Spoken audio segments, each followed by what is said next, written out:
Welcome to this episode of the Sports Detective Podcast Show. My name is James Williams, and today we are discussing way too early over-under Big 12 win totals for the 2024 college football season. I'll go ahead right now and just show you guys the list of the over-under win totals. This is from On3 on Twitter. They posted these last week, so if you want to go there and check that out, give them a follow.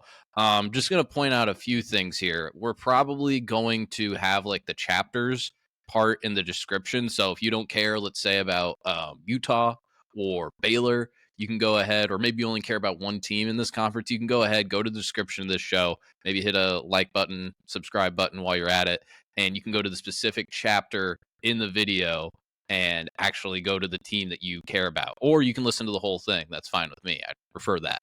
But I wanted to just kind of give an overlook of this conference first. So as we're going to do videos on the Big Ten and SEC later this week, just wanted to point this out here is that this is kind of a crazy conference because, and this is especially a very weird year because you obviously have 4 new teams coming into the conference. You have a lot of changeover with a lot of the personnel here. And it's different now just being a person that, like my team's Iowa State. Just looking at all of the win totals for a lot of these teams, I think it's going to have to take maybe some of us a little bit of a time to adjust because we don't have the Oklahoma and Texas, typically with usual Big 12 win totals that are just kind of dominating the top of the conference. And they're always at like 9.5, 10.5, 11.5, whatever it may be. I guess no one's really at 11.5 in college football, but you get my point there because it's like I look at like Kansas right now, or Texas Tech at 8.5, or UCF 8.5, or even Iowa State at 7.5. I'm like, whoa, that seems pretty crazy. Or even Kansas a little bit at 9.5. So I do think there has to be a little bit of adjustment period that all of us kind of have to be to look at it. A few other things that I kind of just noticed here right off the top. If you're just doing about like long, I don't think you can bet on the conference yet, but this is the conference too that I think more so than any other power conference in college football is going to be a conference that if you just look at the win totals here, like Oklahoma State last year was in the Big 12 title game, and they're at like what, the 8th odds here on win totals here. TCU was in the national championship game in the 2022 season. They're 9th in the odds on the win total right now. Baylor a few years ago was playing for a Big 12 championship game. Colorado, we'll get to them in a little bit. They're one of the more fascinating teams on the sport, obviously for the Deion factor, but also with how hard their schedule actually looks this year. Is it crazy enough where like maybe Deion and the transfer portal hits and maybe you can get like incredible odds on them to win a Big 12 championship? So I just wanted to point that out here, is that this is just going to be so much more wide open than a conference like the SEC, where it's probably Georgia and everyone else, and the Big Ten, where it's Ohio State, and maybe you put Oregon in that conversation and everyone else. So I just wanted to point that here right off the bat. So you're also going to have to bear with me a little bit. We do have the element of like the pause button here. So we are going to be kind of jumping around to different win totals here when it pertains a lot of these different teams here. So we're going to just start off right at the top of the schedule. We're going to kind of break down all this stuff too. Also, this isn't, I don't know all of the roster breakdowns. There's a point that like this is kind of instant reaction, Big 12 win totals, because there's still another transfer portal wave that we're going to have. We're still having coaching carousels. I'm recording this for people that might not catch this right away. We're recording this February 20th, Tuesday night. Yesterday, my team, Iowa State, lost their offensive coordinator. We're still going to have coaching stuff that's moving around until all of these NFL and even college too coaching staffs get aligned. So there's still a lot of stuff that can happen here as far as how these win totals could be changed, where players go, players leave, players come in. So there's a lot of unanswered questions here. But let's just start off with Kansas State. So if you look at their schedule so far this year, they play.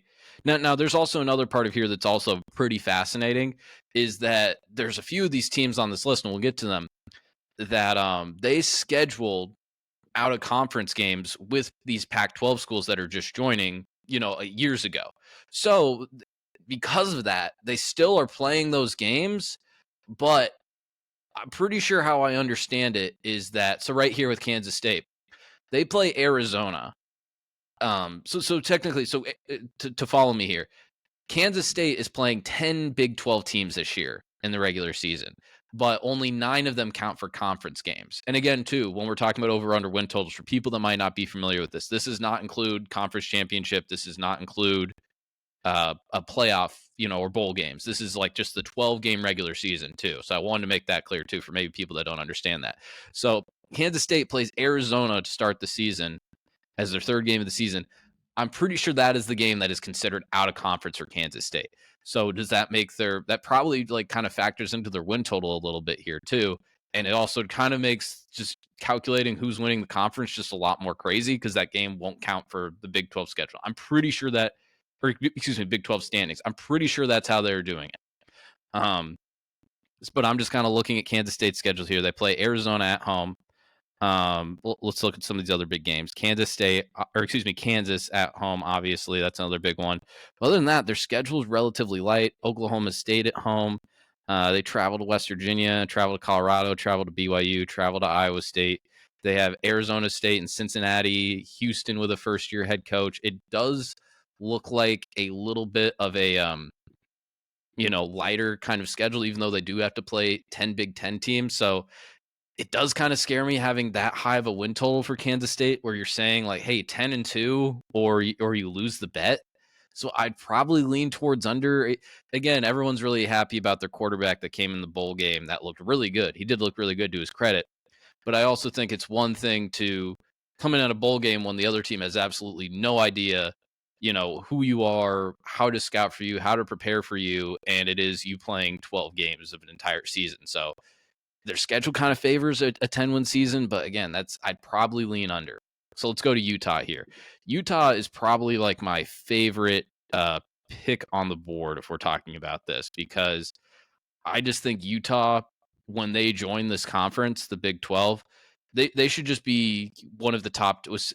As long as Kyle Whittingham is there, they should be one of the top classes of the conference, of anyone in the conference. There should be no one that we are putting above Utah as far as like the betting odds for this conference are. They didn't win it last year, but the previous 2 years in the Pac-12, they did win the Pac-12. They do have a history of success of just always being consistent, always putting guys in the NFL, winning a lot of games. And Kyle Whittingham's coming in day one being the best coach in this conference. So they are sitting there at 9.5. Utah, similarly to Arizona and Kansas State, have a game scheduled. They played Baylor last year at Baylor. That is going to be considered as a non-Big 12 game. So they too have to play 10 Big 10 teams. The other Big 12 teams, the other two teams out of conference, they got Southern Utah, Utah State. They got Arizona in conference, Oklahoma State in conference, TCU in conference. What else do we have here? Iowa State down the road, and then they finish the season at Central Florida. I still think that's probably, if you're just talking about me right now, just saying, hey, which ones are you going to say a lock of getting, either over or an under? I would say locking in Utah at that over 9.5 would be a very safe bet. And I think they will have a very good shot of being the Big 12 representative in the college football playoff. Going down to Arizona here. So Arizona, they have had, if they wouldn't have lost Jed Fish, they would be my dark horse in the Big 12, or semi dark horse, where it's like maybe out of the top 3 or 4 favorites, maybe 4 or 5 favorites in the conference to win it, I would probably put my money on them, because I just think they finished last season where it looked like they could just beat about any team in the country towards the end of it. The only question is they have Brent Brennan, who is their new head coach, coming from San Jose State. And I understand when he got San Jose State wasn't the best case there, got them to a few bowl games, but not necessarily kind of like the big splashy hire. I know Arizona fans have bought into him, but I still think it's a little bit of a coaching downgrade. And there's a lot of questions that remain to be seen there. You do play 10 Big 12 teams. You play at Kansas State and at Utah. There is a bye between there kind of early in the season. That's a pretty rough way to start off a play in the Big 12. You also have to travel to at UCF, at TCU, at BYU, which is just always kind of a tricky place to play, even though they're down the bottom of those standings there. So I would probably just lean under to be safe, because I don't know about the coaching decision there. But if that's a home run hire, and he comes in and everything kind of picks up where it started last year. Arizona is another team in this conference that will be a huge threat to make the playoff for the Big 12. Kansas at 8.5 here. Little that you guys know, maybe some Big 12 guys know, Kansas is having renovations done on their football stadium. So they're not playing any home games at Lawrence, Kansas. They're playing in Kansas City at Arrowhead next season, or maybe it's next 2 seasons. I'm not sure when it is. I'm pretty sure it starts next season, but they are playing, all their home games are at Arrowhead. I'm not saying Kansas had this incredible home field advantage, but I do think that should be a factor here. Let's go ahead and check their schedule here real fast. Can I find them? Okay, so looking at Kansas' schedule, out of conference, kind of the notable game they play out of conference is Illinois, at Illinois. They play at West Virginia, at Kansas State, home against Iowa State. I guess they do have a pretty relatively easy schedule. So it's I'm having to get used to that over under being a little bit different than it is most years, but I think I would probably lean the over right now, just because if you're just talking about Kansas and looking at them in the Lance Leipold era, and I think sometimes it's important to look at this when you're just talking about head coaches. Even if you lose games, how do you lose the games? Kansas lost a few games last year where they were very, very close in the game. One game late in the year against Texas Tech, they had their third string quarterback in, and the one game they really got their their stuff rocked was Texas. Texas really kind of beat the crap out of them. Other than that, it was a lot of close games, and I think Kansas could still be pretty good next year. Again, wild to see Kansas 4th in win total in the Big 12 right now. Texas Tech, I am leaning hard under. Again, this is a tricky one because Texas Tech over the last few years, if you're talking about anybody in the Big 12, since they got Joey McGuire, has been, at least of this current Big 12, I should specify, has done a terrific job of recruiting. They have been recruiting very well. They have been destroying the recruiting rankings, and that's why they hired Joey McGuire in the first place, was because he's this guy that has all of these connections to Texas high school football players and football programs there, and he is hitting those. And you could also make the argument here too, if you're Texas Tech, that hey, we don't have the Texas Oklahoma thing anymore. We don't have to play Texas, even though Texas did stomp them too last year. And the reason we've kind of been underachieving the last few years is because we've had Tyler Shuck as our quarterback, and he gets hurt like 7 seconds into the season every single year. So let me go to Texas Tech's games here. They did go 6-6 last year in the regular season at Washington State. Big 12 teams just wanted to schedule all those Pac-12 teams out of conference, didn't we? So we have at Washington State, relatively easy start to the schedule. Arizona State, Cincinnati, at Arizona, home versus Baylor, at TCU, at Iowa State. That's also a part of this thing too with some of these win totals, because some of you guys might look at some of these win totals and just be like, oh, geez, why is Colorado this low? Why is what's another team that's relatively low? Well, like why is Baylor that low or something like that? Or why is this? And conversely, it's like, hey, why is a team like Texas Tech that high? I'm looking at their schedule right now, and it does not seem like that difficult of a schedule. So these are some of the factors that we have to factor in when we're doing these schedule things. This Texas Tech schedule doesn't necessarily look the toughest right now. I don't know what it is. Last year, I thought the same thing. Looking at Texas Tech's schedule, it was like, how do you guys get away with this stuff? Like, you guys must be bribing the schedule makers at the Big 12 offices right now. So they are right now just looking like a relatively easier, lighter schedule as far as the Big 12 goes. So I would still go under because I'm just not trusting it. It's one of those things where people were selling me last year, all the Big 12 people I was talking to.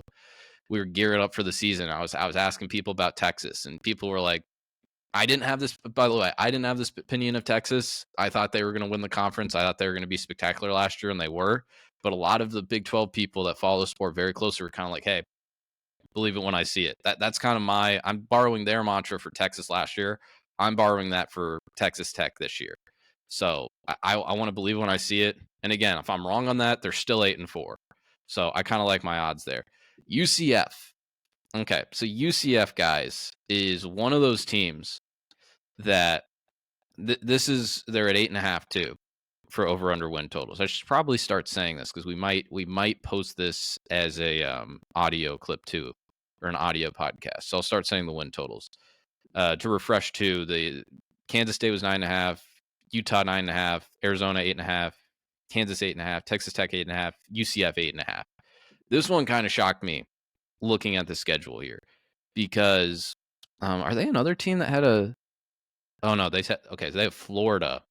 They have at Florida later in their season. They're another team that the odds makers just love to have UCF favored in games that I don't think they should have been favored in. I made some money off of that. The only one that really screwed me and scarred me from last year is when UCF just destroyed Oklahoma State late in the season. I lost a little bit of money there, but I kind of like sympathize with the Auburn fans a little bit watching UCF this past season, where it was like this Gus Malzahn team, and it's kind of like I watch them like, oh, I feel like they should be better. I feel like they should be better, but they've been recruiting pretty well down there. Just going through their schedules so far this year, they have at TCU early, they have at Florida. That is going to be a tough game, but there's also a chance too, and we'll get to this with the Baylor, or excuse me, I'm sorry, my head's all over the place. I'm also kind of fighting a cold right now, so if I'm a little bit more nasally, that's why. Florida has probably one of the toughest schedules in the country because they have UCF out of conference. They have who else do they have? There's someone else out of conference I think they're just like a Big Ten team out of conference. That's pretty good. And they have Florida State out of conference. Or maybe it's Miami. It might be Miami. But they just have a tough schedule. So there's a chance, too, that like Billy Napier is my number one pick for a coach that's going to get fired next year.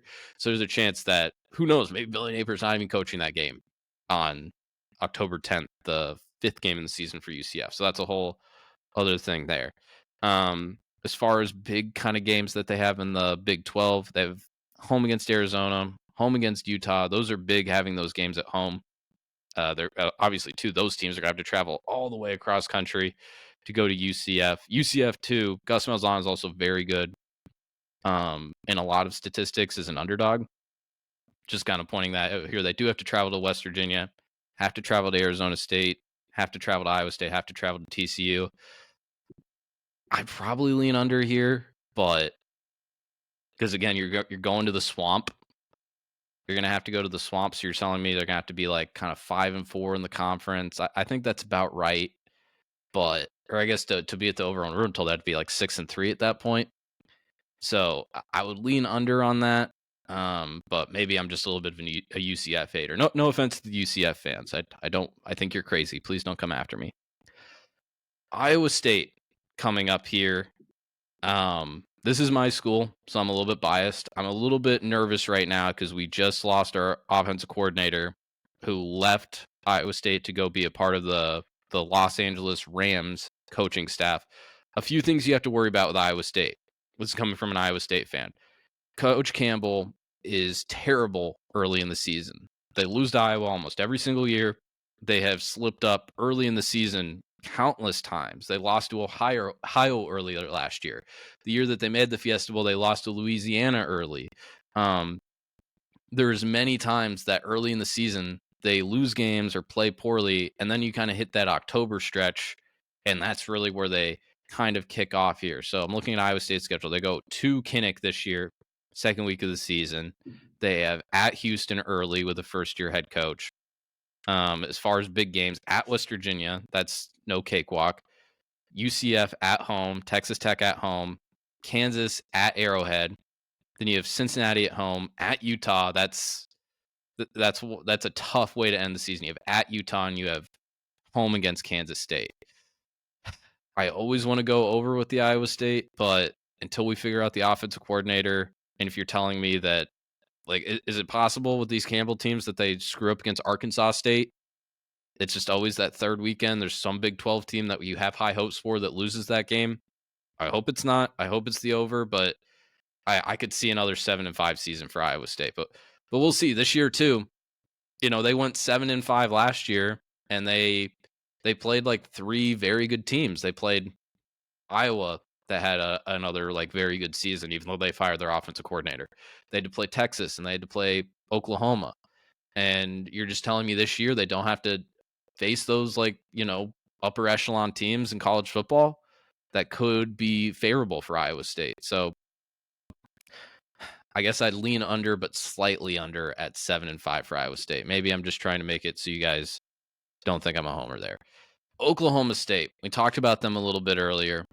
Oklahoma State guys, they played in the conference title game last year. And you could say, like, well, maybe it was a little bit fluky last year.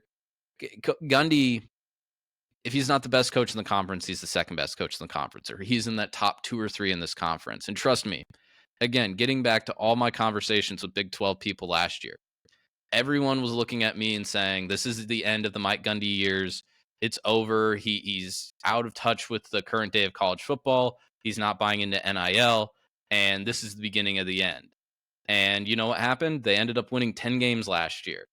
Again, that's counting the bowl game that they won, but they still won 10 games, 9 regular season games. I am hitting a hard over on that.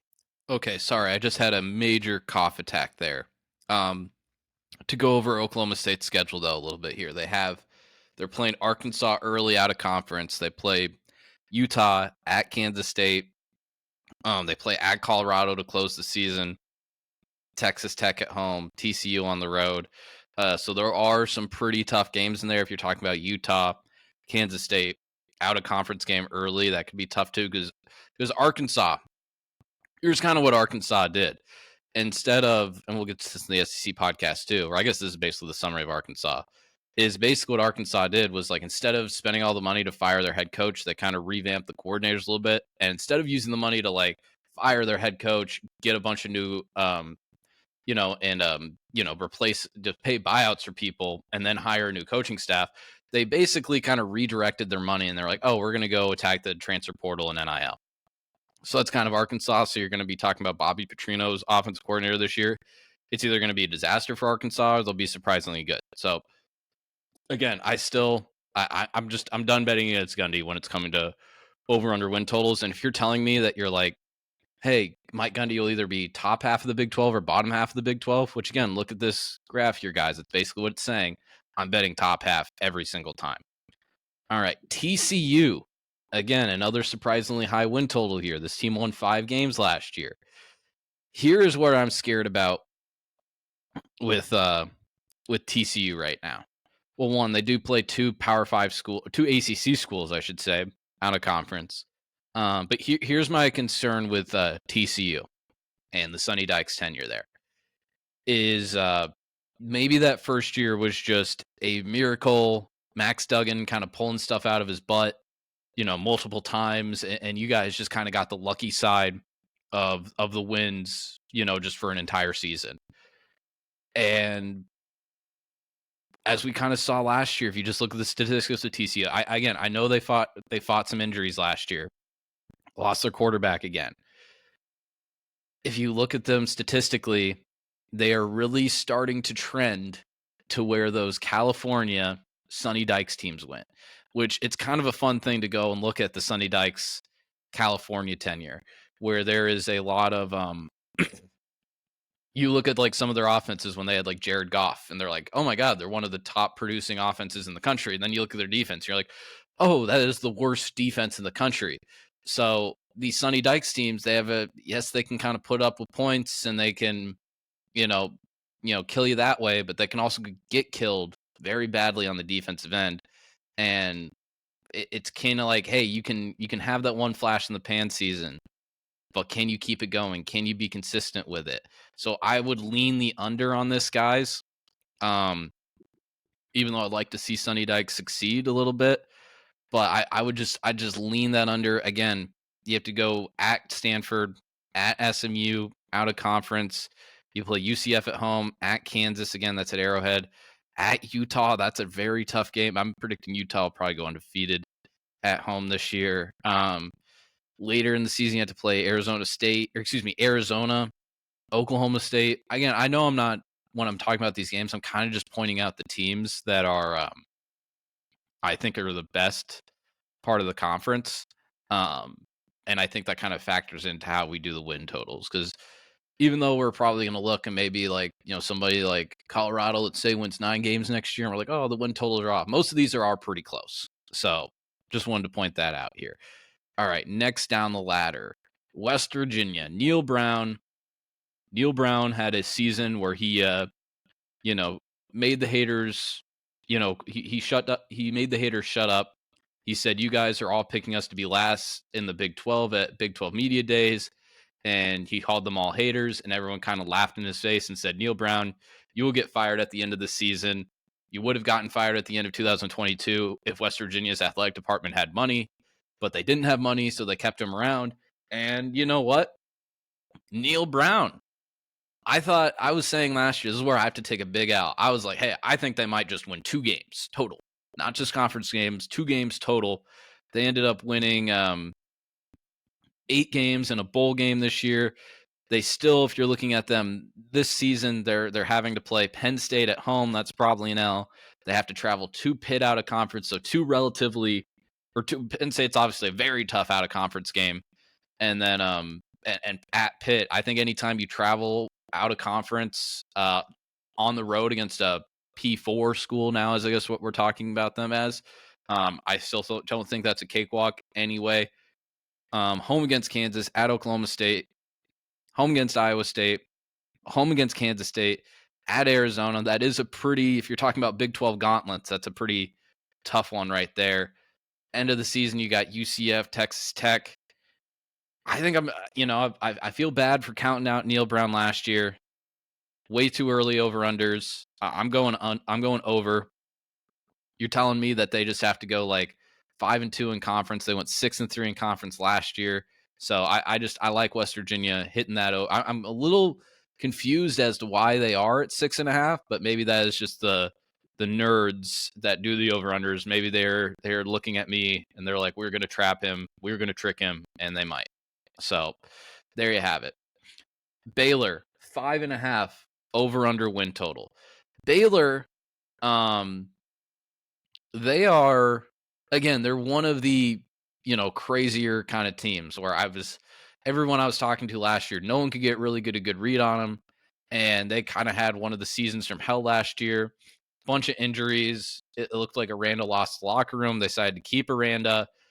But is there a world where like just Baylor has one of those out of nowhere seasons and goes 10-2 and is playing for a spot in the playoff late in the season?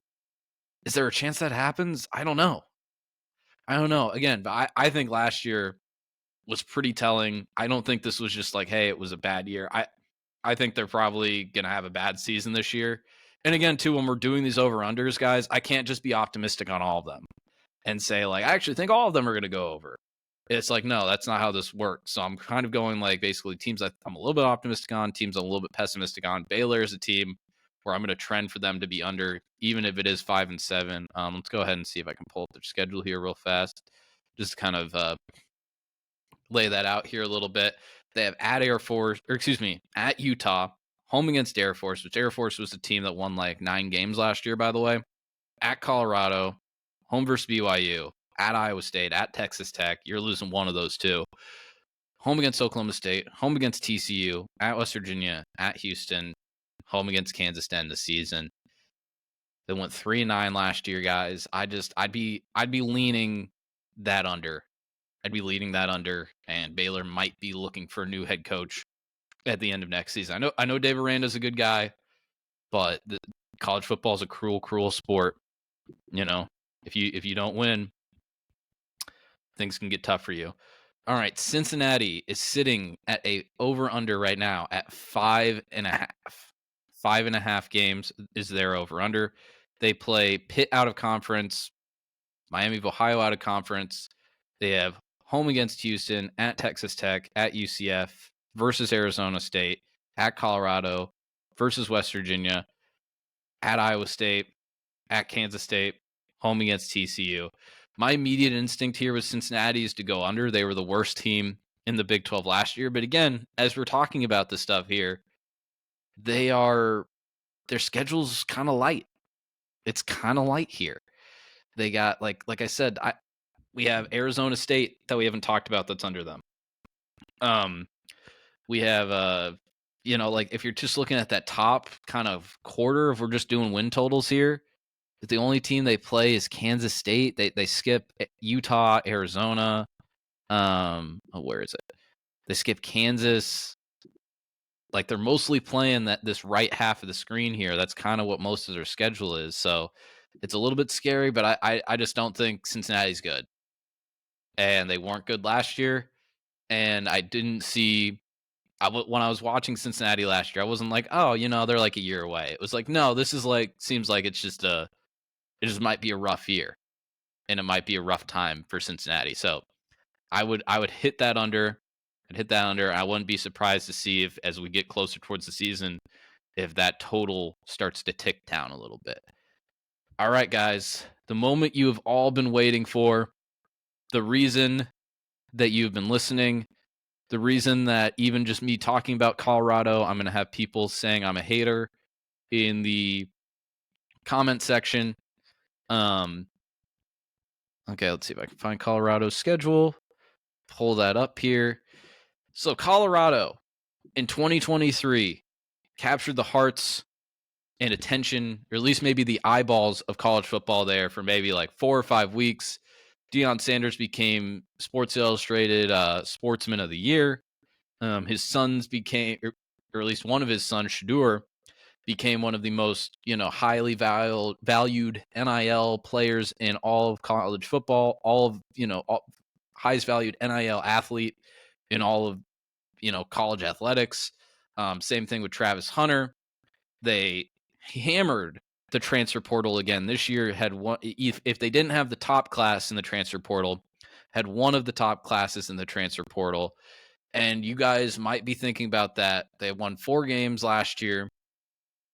Why is there? Well, I mean, if you just say they won 4 games last year, the over/under total 5.5 doesn't seem bad. But you're like, hey, well, they don't have to play in Oregon this year. They don't have to play a USC this year.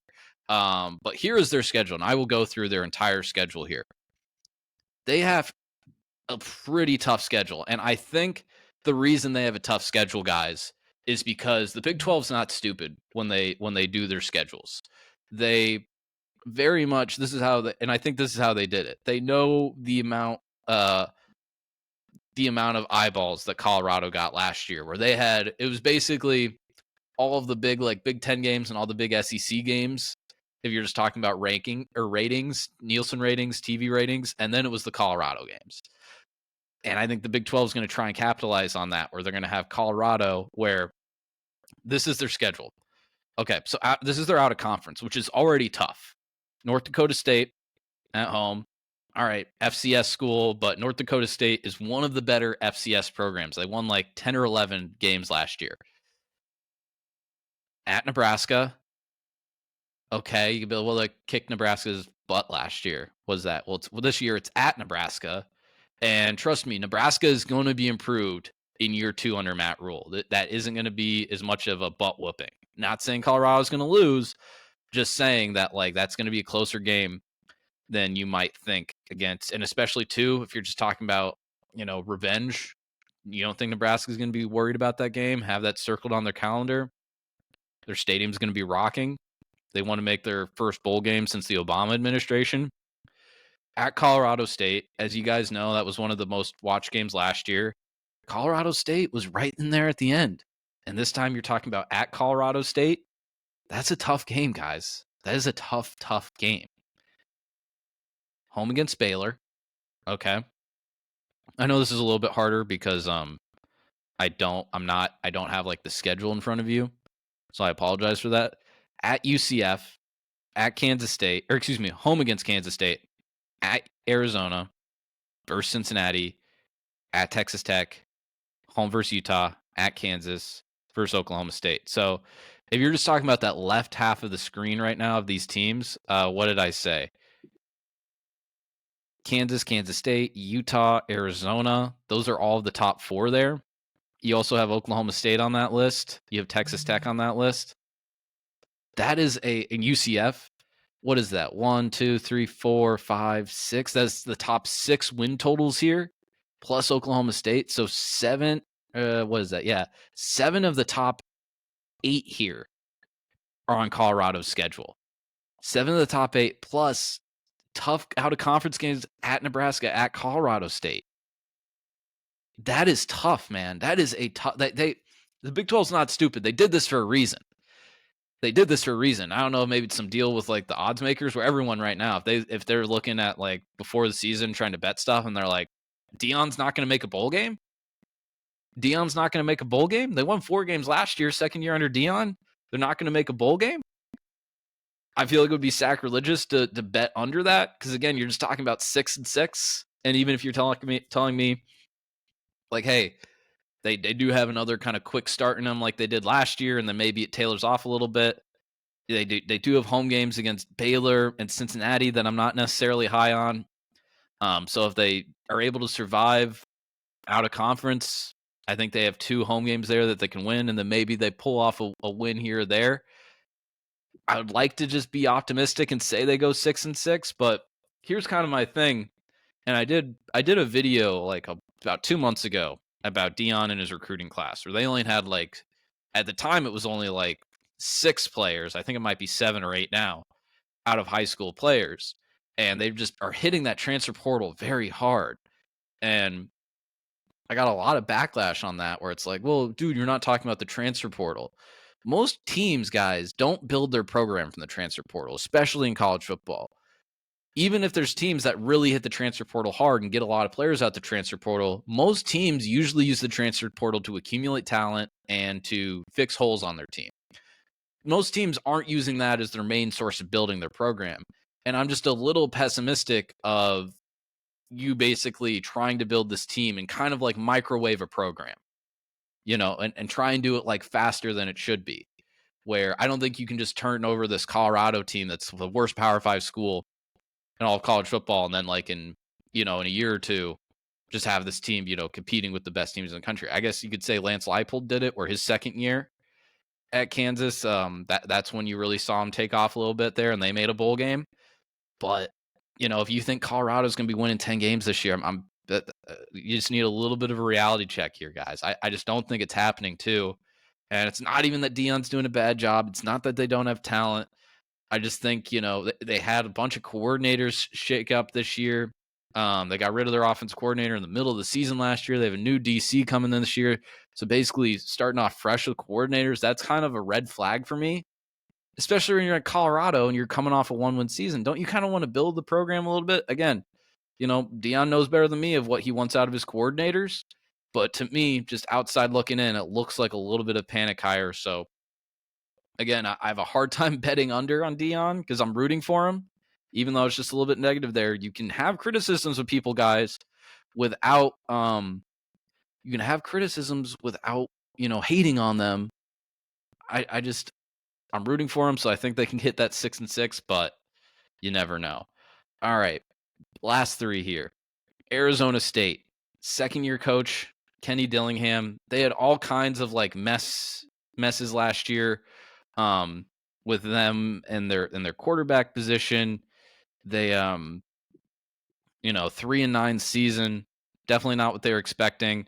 I'm not sure, what their roster's like. I haven't been necessarily locked in. I am good buddies with an Arizona State guy though, so we'll probably have them on to talk about their team before the end of the season.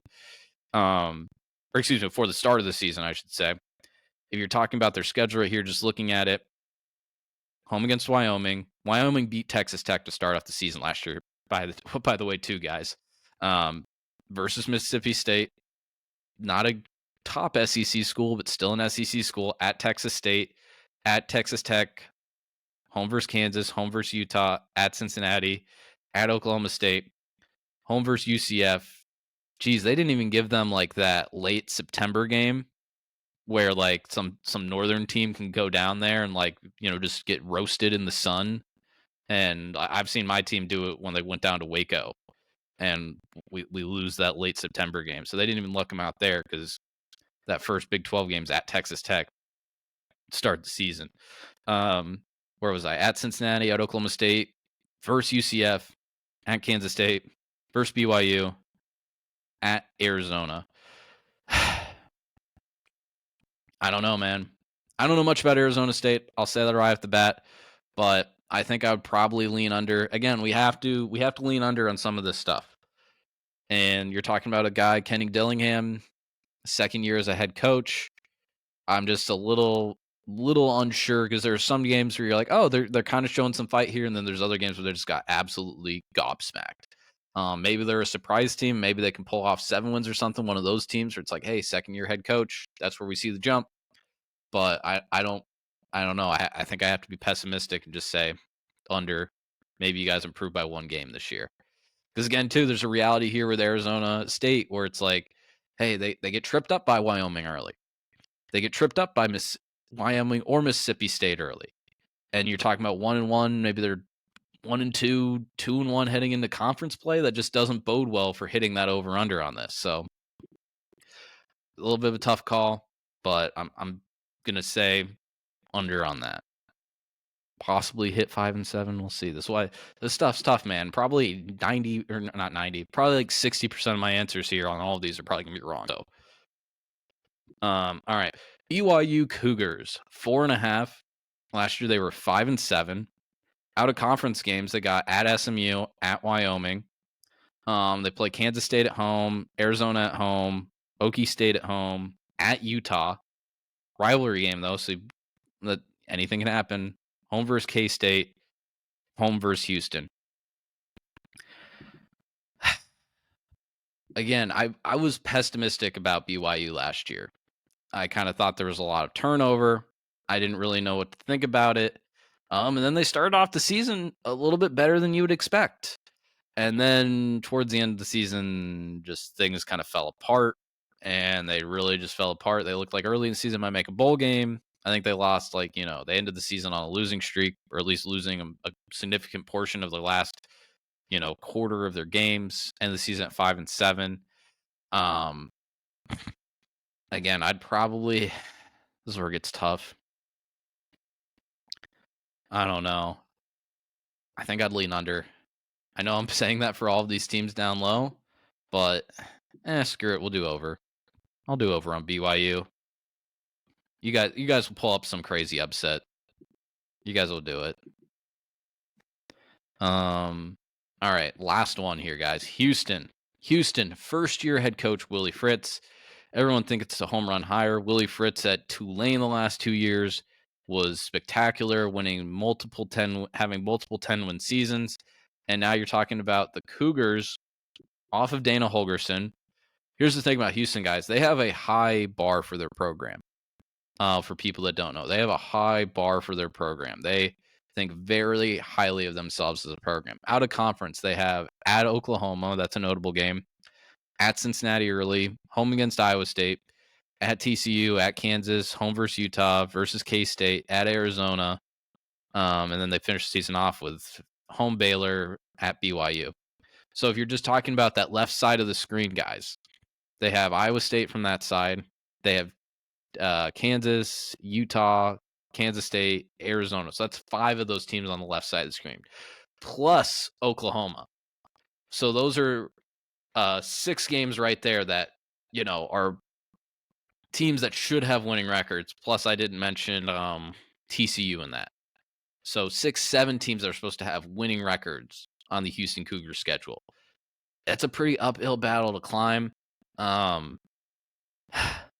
don't know. I feel like some Willie Fritz magic. Let's just say screw it. They hit the over. Everyone's getting really excited about Houston. All right, well, there you have it. If you got this far into the video, you're a real one, because I just rambled for like 40 minutes about college football in the Big 12. So if you made it this far, watched everything, thank you so much. Just hit that subscribe button, hit that like button if you enjoyed it. We like talking college football a lot on this program. We've done several interviews with people all over the country talking college football from all of the power conferences, a lot of big names there. Well, not necessarily big name people, but big name college football programs. We do a lot of that stuff. Something I'm pretty passionate about here. So if you like that content, hit subscribe, hit like, maybe even leave a comment if you think one of my opinions was stupid, or, again, these are just kind of instant reactions, just kind of after looking at them, just based on what we saw last year and looking ahead to next year. So nothing that, really is major stakes on the line that we're laying out here with these predictions. But if you enjoyed it, I really appreciate that. And I appreciate for watching. So thank you very much. We'll talk to you next time.